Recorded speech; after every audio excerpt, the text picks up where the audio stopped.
Hello, hello, hello, hello. And I want to thank you for tuning in to another Never Give Up Productions Life the Podcast Show episode, hosted by the one and only, the greatest host in the world, Othello, the most eligible bachelor in the world. And you're listening to him at Never Give Up Productions Life the Podcast Show. Hey, good evening, everybody. Um, I have a special episode here that I want to introduce to you guys. Um,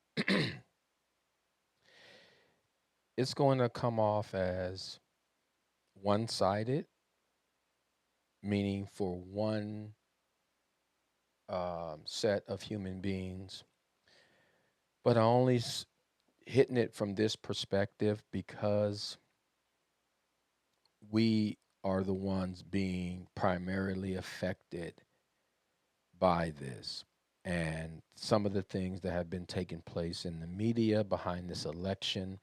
I just don't like. I don't like how black Americans are being spoken about, portrayed, and just it's irritating to me and very frustrating.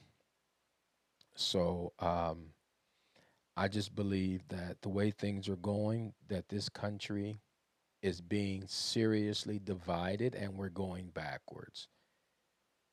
And during this podcast, I will give you a perfect example of us going backwards. I kid you not. Um, and I almost got fired because of it. So, but I didn't because the main person at the company knows the individual that I got into it with verbally. And the person that initiated everything took an opportunity one day or while we were working together, and we were separated though. He was on one place, I was on another, and he took it upon himself to call the manager and give him a false story. And I felt this in my spirit throughout the day because I felt the energy change in the vehicle. And so at the end of the workday, I text the main guy and I asked him, is and I put the company name in the text message and my name being Othello.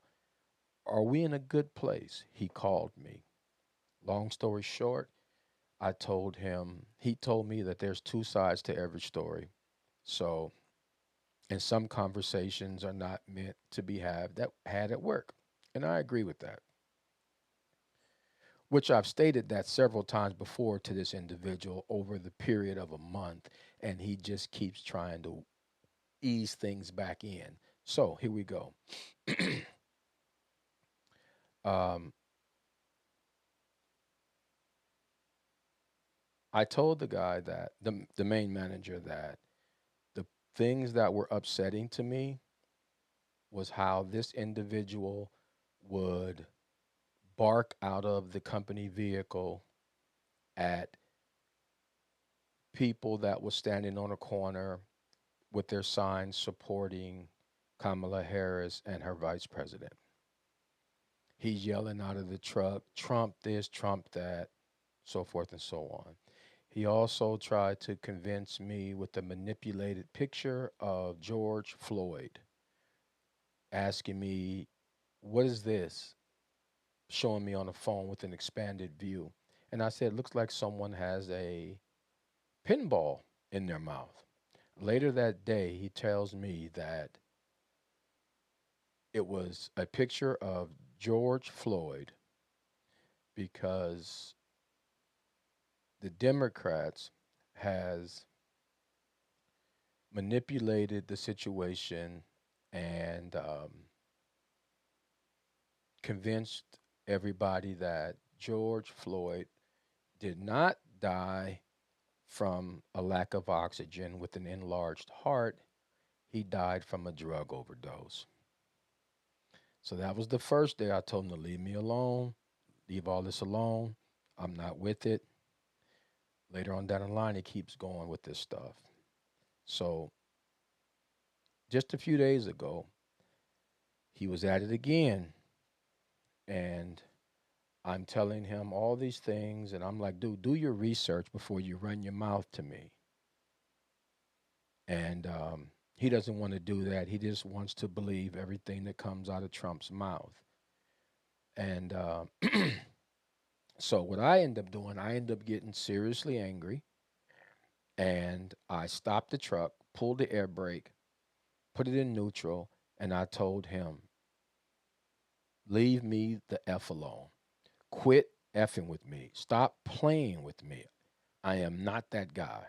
I am not who you think I am. Enough is enough. And it got very heated in the cab of this truck. And I left it alone. And I was going to leave it alone.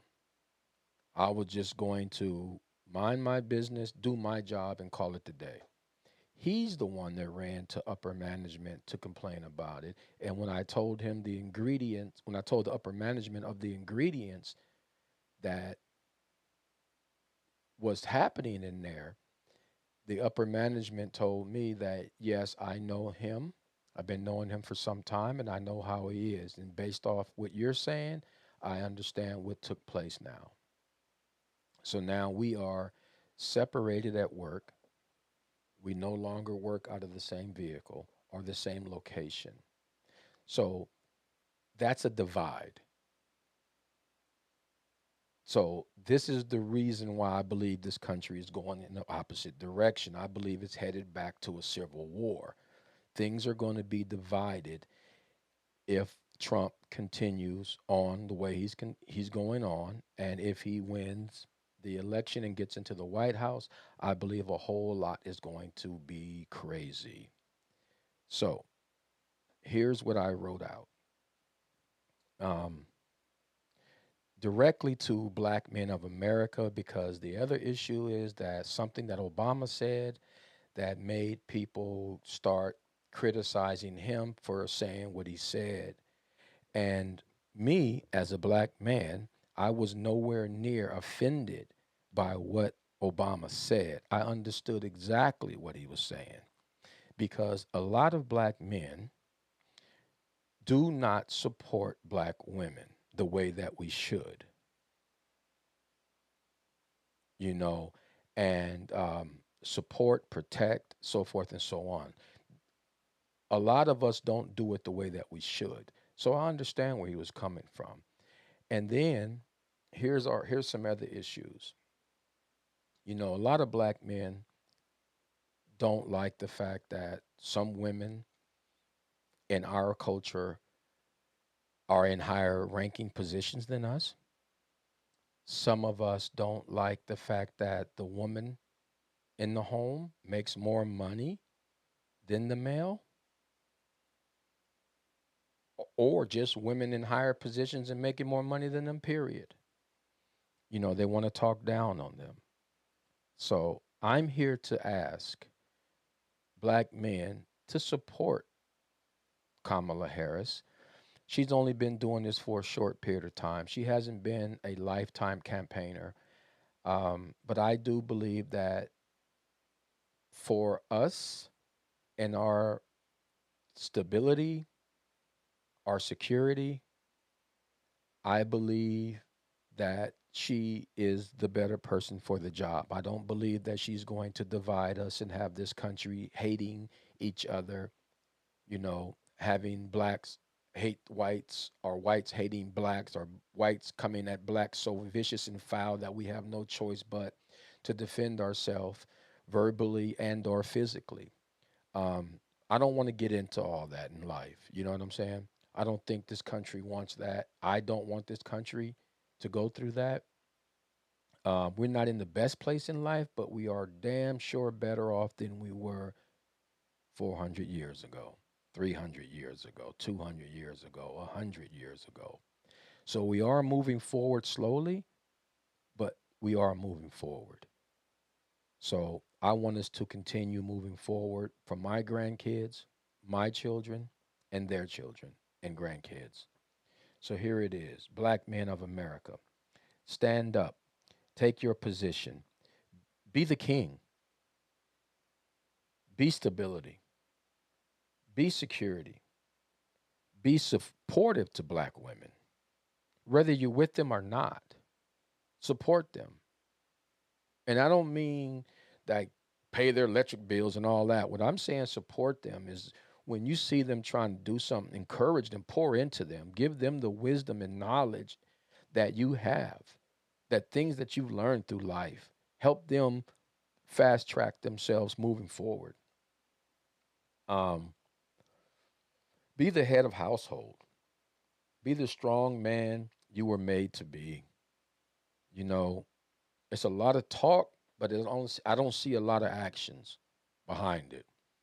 People got a lot of complaints, but they don't have any solutions. It's just running your mouth.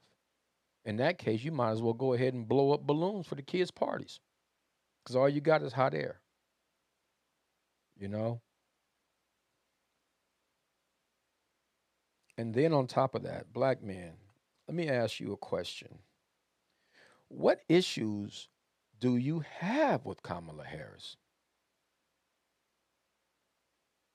What issues do you have with her?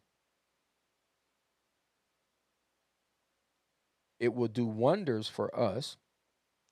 And as we black folks know that we don't believe anything unless we see it because we have been conditioned that way, that we get told a lot, but it never materializes. You know, when I was in school, they said, black people, you can be whatever you want. Really? How? How? When there's so much stuff stacked against us. Every now and then, one of us will slip through the cracks and make it through, but that person doesn't reach back through that same crack and pull others through. There's no between the crack railroad. You know what I'm saying? A lot of African Americans will hoard information when they know that there's someone else in the circle that could use that recipe and do what they did with it or do better than they did with it. So they won't give it. And that's what I try to do on this podcast is share information that everybody can use. Black, white, green, or orange. You know, it's a young podcast, so I'm still putting out stuff, but it's there. You know, this she has the chance to be the first woman president of the United States of America. That's a plus. She has she could be the first black woman. I mean, you know what I'm saying? She could be the first woman and black woman president of the United States. That's two records right there in the history books. And if we support her and pour into her, she can do a good job. That means we got to convince all these representatives, these senators that's responsible for our districts and all these things. We got to hold everybody accountable from the bottom to the top to help her because she's going to get opposition just because. So you got to let these people know in your district, your representatives and senators, that you will vote their ass up out of there if they don't make decisions that's best for the American people, all the American people. That's what we have to do, because this is just getting to be ridiculous. So, number two, I'm asking black men, have you seen the type of human being that she's running against? I mean, have you really seen him? I remember the first time he ran and he won. I remember them showing a clip of a black woman at one of his rallies, and she was speaking loudly towards him about disliking him. And the comment that came out of his mouth was, if this was back in the day, you would have got busted in your mouth by the police for talking to me that way. Really? And this guy comes out and says, "Oh, I love black men. Oh, I love black men. Black men, I love." Are you kidding me? Dude, no, no, no, that's not acceptable to me. No, you do not. You do not. You don't like nobody but yourself. You don't like nobody that doesn't kiss your ass. You don't like anybody that doesn't make you feel bigger than you are, because you're not. You're small. To me, I see you as a coward. I really do. I see you as a straight punk. And I don't mean that in a homo way, because black folks know what that means. You know what I'm saying? I see you as a punk. You're not 100% man to me, dude. You're not. And I'm talking to you, Trump. You're not. You're not. You're not. So,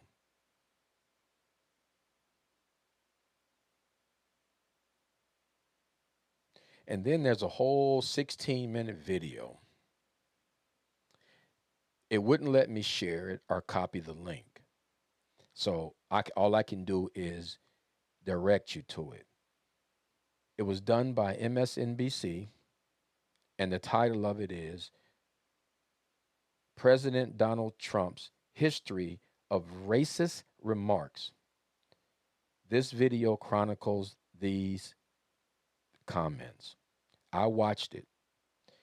He definitely attacked Maxine Waters, Colin Kaepernick.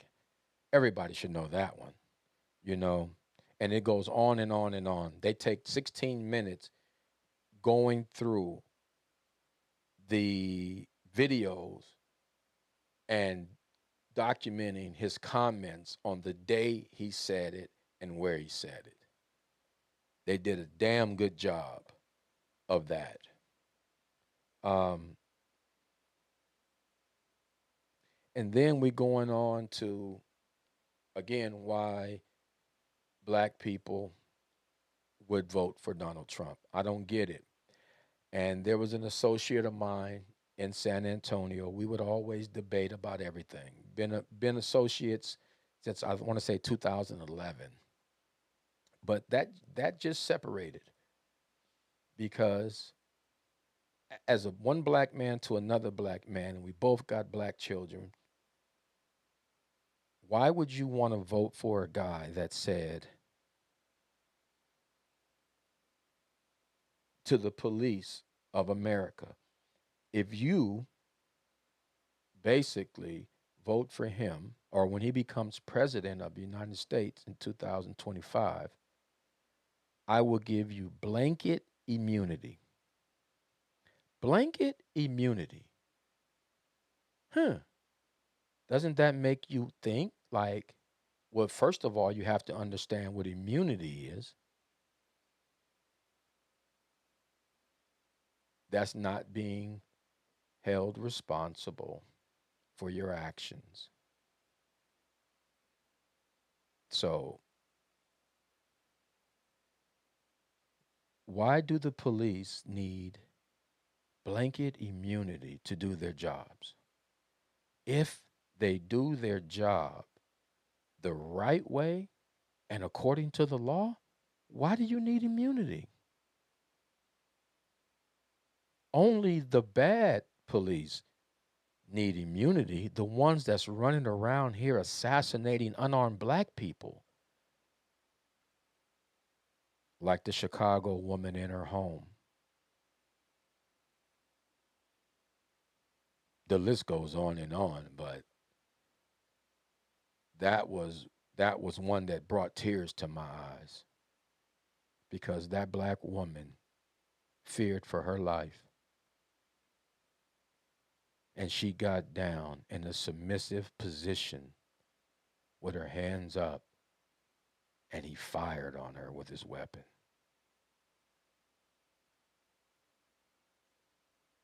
So I guess that's why he said if he becomes president, he will give blanket immunity to these officers.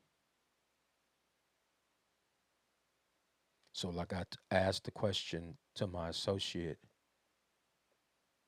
in Texas, what happens when your daughter's driving and gets pulled over and one of those officers decide to say, today is my day to get blanket immunity? Then what? Think about that. Seriously think about that.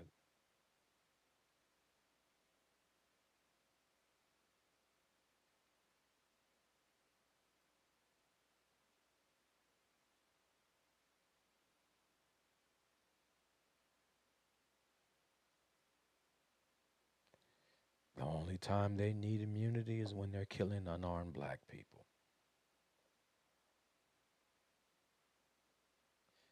And this is the type of human being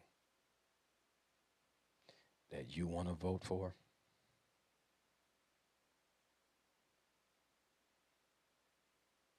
What happens when these out of control police officers just start killing to be killing because they're not killing enough black people, but they still just want to kill because they got the power to do so?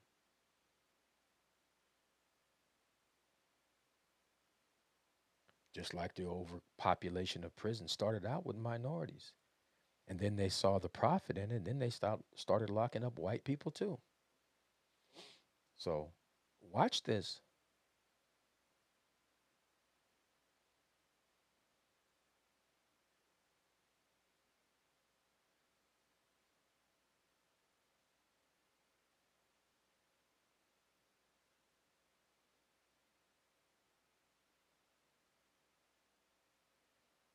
One day, your son, your daughter, your cousin, niece, nephew, father, mother, auntie, grandmother, coworker, next door neighbor, public service worker gets pulled over by the police,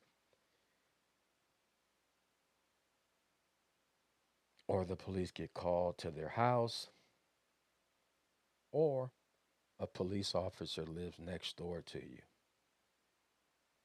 and decides that I don't like you because you're black. I don't like you living next to me because you're black. I don't like you living in the same apartment building as I do because you're black. And they decide to play the role and walk into your home as if it was theirs and see you sitting on the couch eating ice cream and kill you.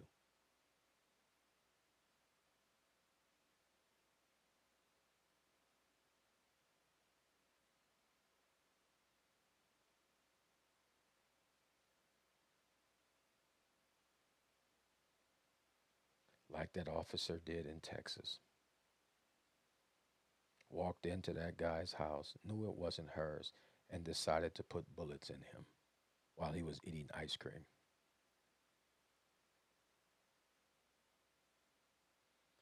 Number four, Donald Trump, in my opinion, is not mentally, emotionally fit to bring this country together so it can grow in the right direction. I remember in 2006, I was in San Francisco, California, touring the Academy of Art University. In my mind, while I was touring the university, I recalled a lot of black people in conversations over time saying, we don't have black film. And we don't have black directors. We don't have black executive producers in motion picture and television. Okay, and we didn't. Back then, 2006, we did not. So when I got off the bus, there was about 30 of us touring the school.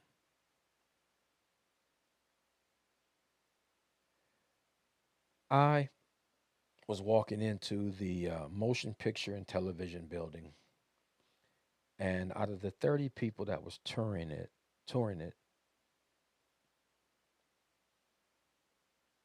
I was the only black person in there. That's why we don't have black things, is because black people, we are not putting ourselves in position to be that one. Some of us have, but not as many as we should. Not as many as we should. And those that are doing so need to recognize that the ones that's behind you, that's working hard, that's got the work ethic like you, the discipline like you, that it took for you to get where you are, and you can see this in someone else, you need to reach back and give them a hand. Nobody said give them the way, you know what I'm saying? But put them in position for them to have the opportunity to fail. That's what a lot of us are not getting. We're not getting the opportunities to fail. People are just looking at us and saying, failure, failure, failure. That's not true.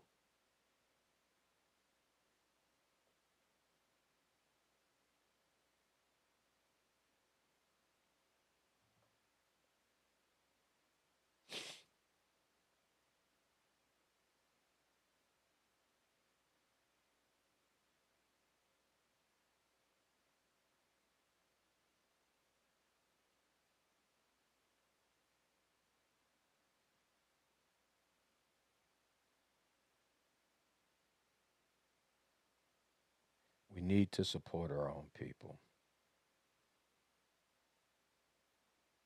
Kamala Harris was thrown into this job. She didn't run from the challenge. She could have served her vice presidency and went on about her way. But instead, she decided that I am going to run against the enemy within. The enemy within. I put that part in there because I believe the enemy within is Donald Trump. I really, truly believe that deep down in my spirit. And trust and believe me, I've met in my lifetime, I've met all kinds of people. And this dude here,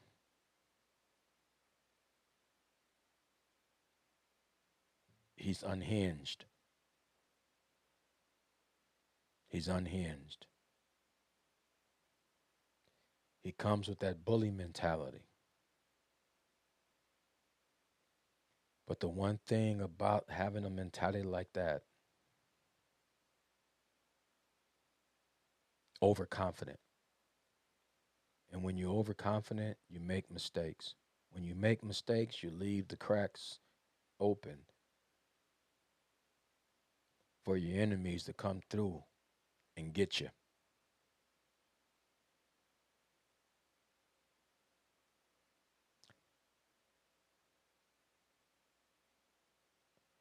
Leave your enemies an exit strategy, an exit.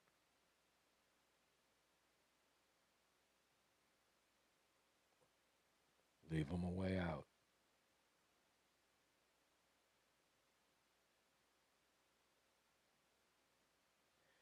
Black men, I think that we owe her the support to help her do the best job that she can do. Black men, we need to support our black people so that people in that position, so that person in the position with that authority to open up doors for our children, our family members, our neighbors, when are we going to stop looking in the mirror and hating ourselves because we didn't do what others have done? They made some better decisions than us. Look in the mirror. You know what you did. You know the things that held you back. Was it someone or was it you? I know for me, it was me. I was my own worst enemy. I didn't even start growing up till I was 33. And then before that, I had done so much. 20 years later, things are just now coming together for me because I had to get out of the way of all those other things. And you can only change when you are sick and tired of being sick and tired. And I had a lot of things that I love doing. And it took time to get sick and tired. But I don't blame no one. I blame me. I'd made those choices. Could I have used some mentors? Yep. But I still made those choices. And I am grateful to still be here to get it right.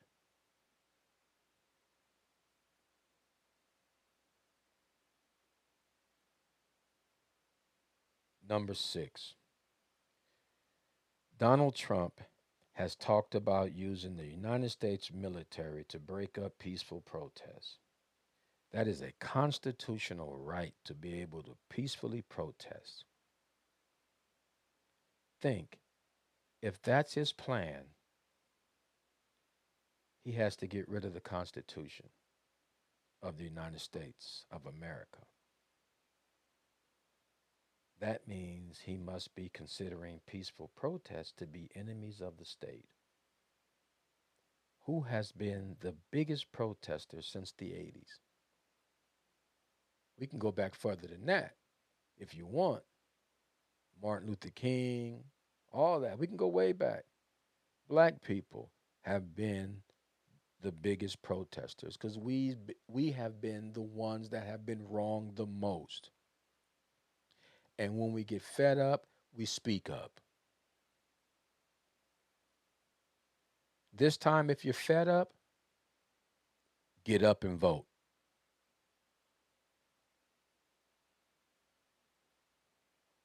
Because to get rid of the Constitution, to actively use the military against its people, there can't be a constitution or a law because a soldier has the right to disobey a order if he or she believes that that order violates the Constitution or the law. And it has to be clear. There's no wiggle room, there's no gray area. It has to be clear in order for that soldier not to be court martialed. So you got to get it right. And if you don't believe me, look at what happened in Beijing in Tiananmen Square when the people were there gathered to mourn and it became a protest, how the leader of China decided that they didn't like that kind of protest or they didn't like what the people wanted change the changes that people wanted, they didn't like that,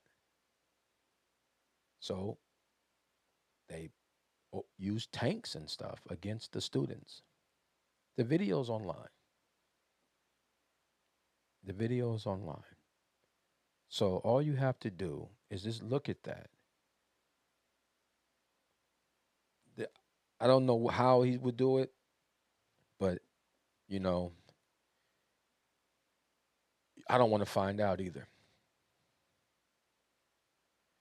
because I remember when George Floyd was killed, and in the Sacramento County, Sacramento, California, I was at a Chevron on the corner of Howe and Arden.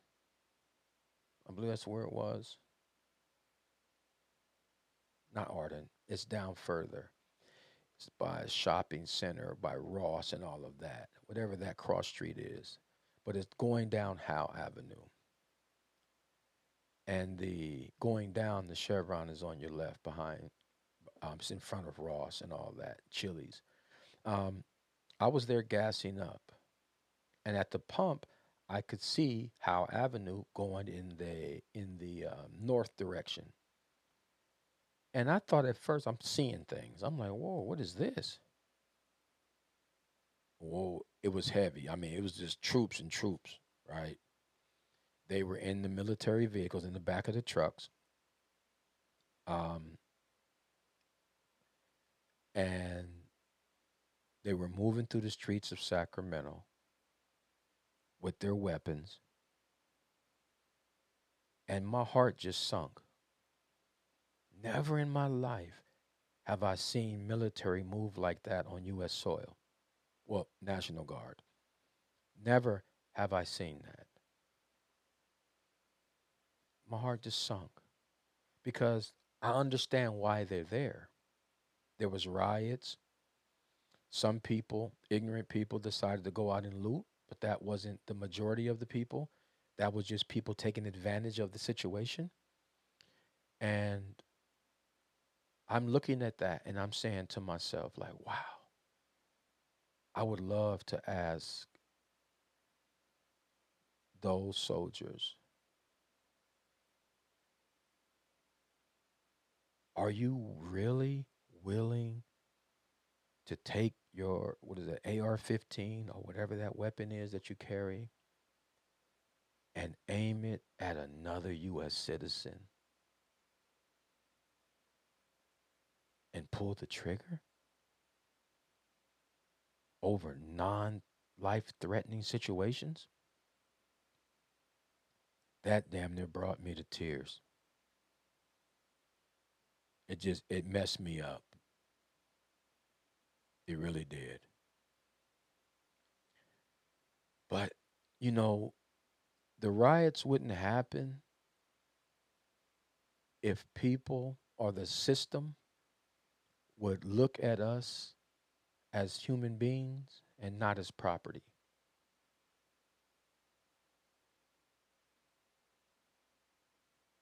We're not property, we're human beings.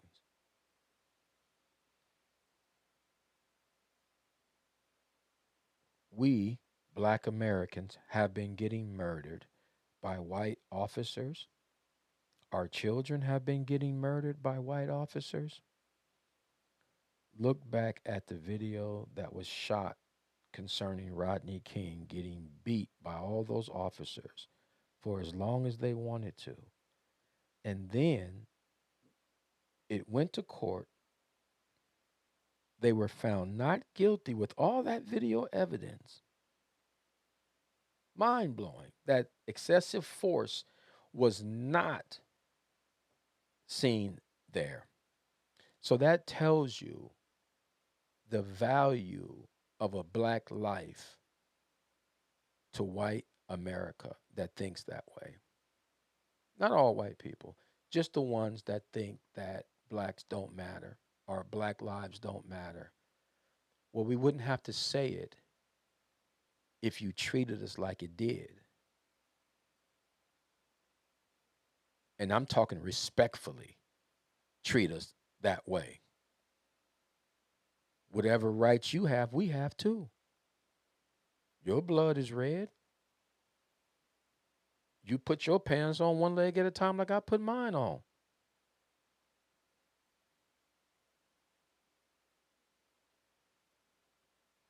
Come on now, this is ridiculous.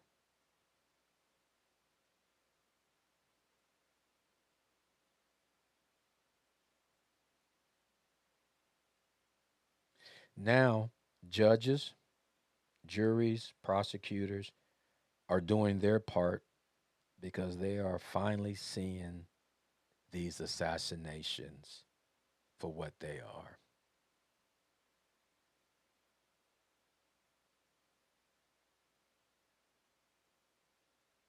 Just like when that young guy tried to assassinate Donald Trump at his rally, he was shooting at an unarmed human being,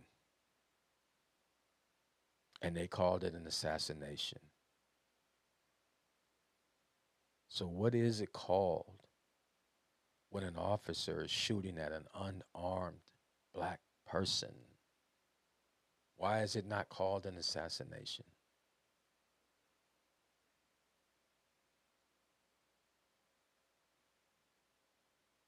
I want you to think about that.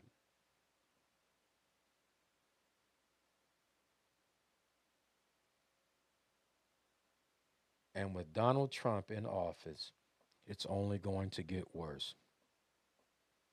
I say that if Donald Trump becomes the next president of the United States of America will see the biggest, most violent, bloodiest civil war it has ever faced.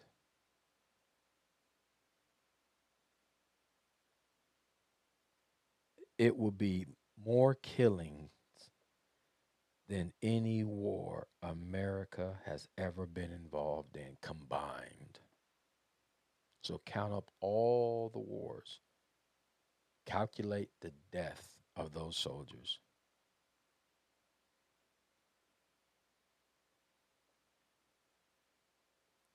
And now it would be American citizens losing their lives.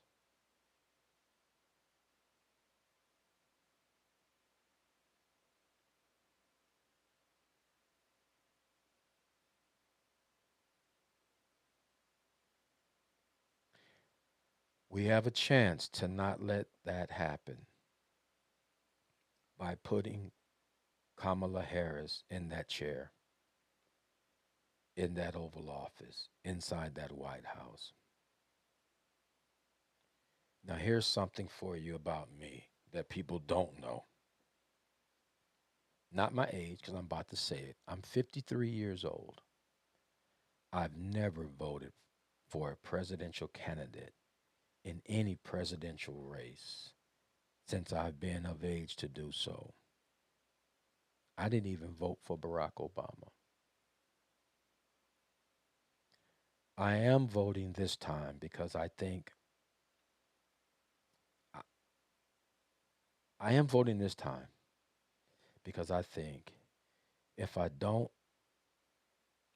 the devil will sit back in that chair, in that office, in that White House, and execute his plan to execute the enemy within, who I believe he is referring to as black people.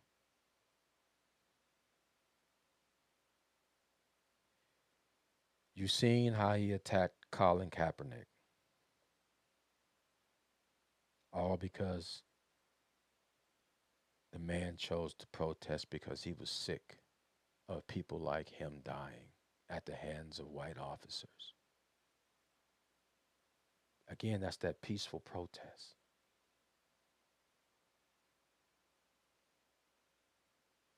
Think about it, Black America. Think about it.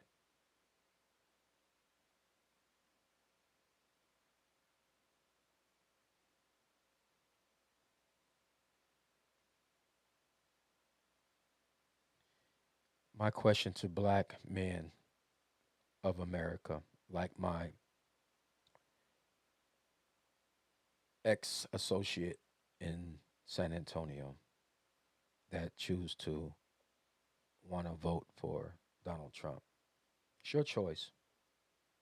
You have that right for now. Let me ask you a question. With all the racist remarks that he made during his first campaign at rallies and things of that nature, and the stuff that he continues to put out of his mouth Do you really think he's changed today? Not at all. I'm telling you he hasn't because I listen to the stuff that he says.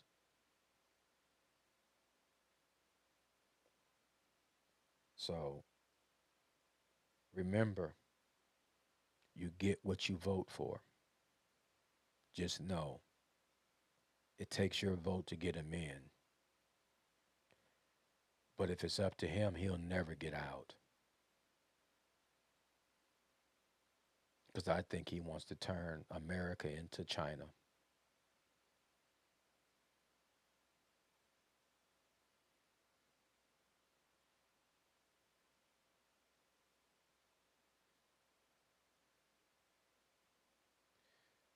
Black men, number 9, we need to support this black woman. Give her a chance. She's only been campaigning for a short time. She's she's not been campaigning for the last 2 years.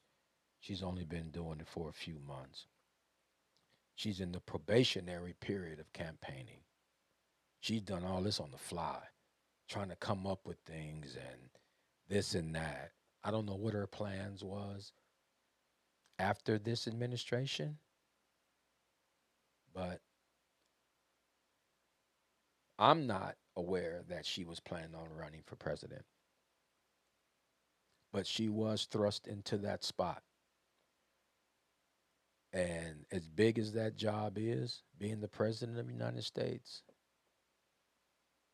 people spend years preparing to campaign for that job. And she's doing vice president duties and campaigning.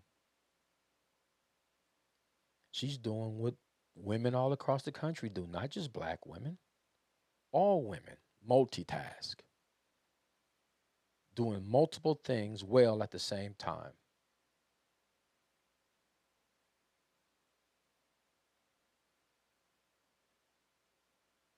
I've seen women do some incredible things. I'm a truck driver, and at a light, I'm sitting there watching this woman communicate on the phone, put on her makeup, and make a bottle for the baby in the back seat. I'm sitting there in awe at that. Like, I can multitask now, but damn, she was killing it. So let's help her. Let's lighten her load. Let's cooperate with her. This is part one to what I have to say. There is a part two coming.